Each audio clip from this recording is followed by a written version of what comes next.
आज मेरे गोविंद को एक लीला करनी थी। पता है कौन सी लीला? ब्रह्मा के अज्ञान और अभिमान को दूर करना था। मेरे कन्हैया ने देखा कि बछड़े जल पीने के लिए गए हैं और अपनी माखन रोटी कन्हैया ने जल्दी से विराम दी, पूर्ण किया और मधुमंगल के दोने की ओर देखने लगे। कितनी रोटी लाया था? 4 लाया था। पूरी खा लेना, छोड़ना नहीं। अच्छा, किसी को जब किसी की थाली से कुछ लेना होता है तो बार बार उसी की थाली की तरफ देखते हैं। अपनी थाली में क्या क्या है उसका आनंद नहीं लेते, पड़ोसी की थाली में क्या क्या है वो नजर ज्यादा जाती है। मधुमंगल कितनी रोटी लाया था? 4। पूरी खाना, छोड़ना नहीं, अन्न को नहीं छोड़ना चाहिए। मधुमंगल ने कहा पूरी खा लूंगा, तू घबरा मत, 2 तेरी भी होंगी वो भी खा लूंगा। कन्हैया ने कहा समझा ही नहीं। थोड़ी देर बाद और भगवान ने गोपाल की तरफ देखा, मधुमंगल की तरफ। बेजर की रोटी लाया था कि गेहूं के आटे की? बेजर की लाया था, गेहूं का आटा हमारे घर में नहीं होता। पूरी खा लेना, बिल्कुल खा लूंगा, तू चिंता मत कर। अब मधुमंगल ने बड़े बड़े ग्रास तोड़े, समझ गया कि रोटियों पे नजर है। फिर धीरे से कन्हैया ने कहा माखन लाया था कि कढ़ी लाया था कि छाछ लाया था? अरे बोले छाछ लाया हूं, माखन नहीं होता हमारे घर में, मैं खा लूंगा, तू घबरा मत। और जल्दी जल्दी जल्दी जल्दी जल्दी मधुमंगल ने अपनी रोटी और कढ़ी खाई और दोना दूर फेंका। और जैसे ही दोने को दूर फेंका, कन्हैया तो लीला करने के पक्ष में थे, दौड़ करके गए और मधुमंगल का जोठा दोना उठाया और प्रभु चाटने लगे। और जैसे मधुमंगल का दोना उठाकर मेरे गोविंद चाटने लगे, सुखदेव जी कहते हैं ब्रह्मा जी ने ब्रह्मलोक से ये परिदृश्य देखा।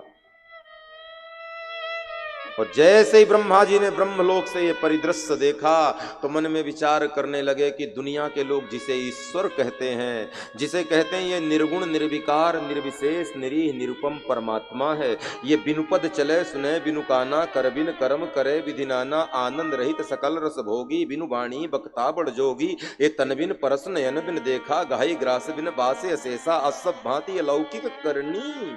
ऐसा परमात्मा कहते हैं लोग इसे। ये निर्गुण निर्विकार निर्विशेष निरीह निरुपम ब्रह्म है। और ये कैसा ब्रह्म है, कैसा ईश्वर है, कैसा भगवान है?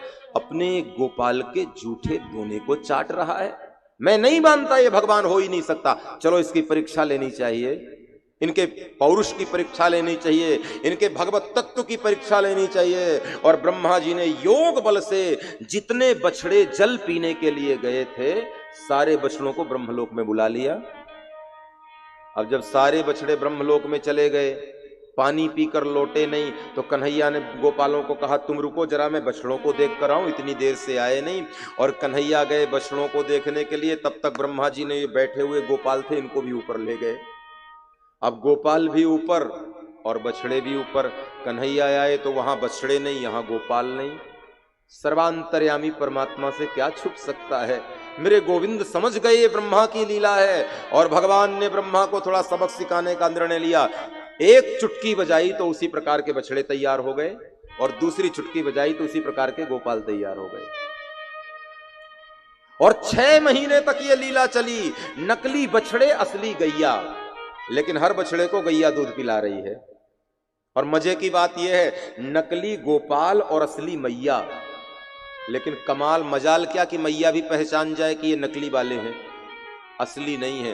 हूबहू भगवान ने वैसे ही बना दिया, बछड़े भी और गोपाल भी। एक महात्मा तो यहां तक कहते हैं कि भगवान ने गोपाल और बछड़ों को बनाया नहीं, बोले फिर स्वयं गोपाल बने और स्वयं बछड़े बने। धन्य है मेरे गोविंद की लीला। बोले क्यों बछड़े क्यों बने भगवान? बोले बछड़े इसलिए बने कि जब मैया यशोदा दुग्ध निकालने के लिए जाया करती थी ना गौशाला में, तो एक ओर से बछड़ा दुग्ध पीता था और कभी कभी दूसरी ओर से कन्हैया बैठ के देखते रहते थे कि मैया कैसे दुग्ध निकालती है। और कभी कभी गैया मैया बछड़े को चाटना बंद करके कन्हैया की पीठ को अपनी जिह्वा से चाटती थी। और मानो ये ऋषि रूपा गाय मन ही मन कहती थी कि प्रभु एक प्रार्थना है हमारी, कभी ऐसा संयोग बनाओ ना, अभी तो हमारा स्तन पीकर बड़े हो रहे हो, हमारा दुग्ध पीकर बड़े हो रहे हो, एक बार ऐसी कृपा करो ना कि हमारे स्तनों में मुख लगा करके आप दुग्ध पान करो और हमें धन्य कर दो। आज मेरे गोविंद ने सोचा कि ब्रह्मा के भूल के कारण ये संयोग बन रहा है, ये बढ़िया लीला है। आज ब्रह्मा ने बछड़ों को चुराया और भगवान स्वयं बछड़े बन गए और गौ माता की वो इच्छा अपने मुंह पे दुग्ध लगा के पीने वाली पूर्ण कर दिया मेरे गोपाल ने। आज गैया मैया धन्य हो गई।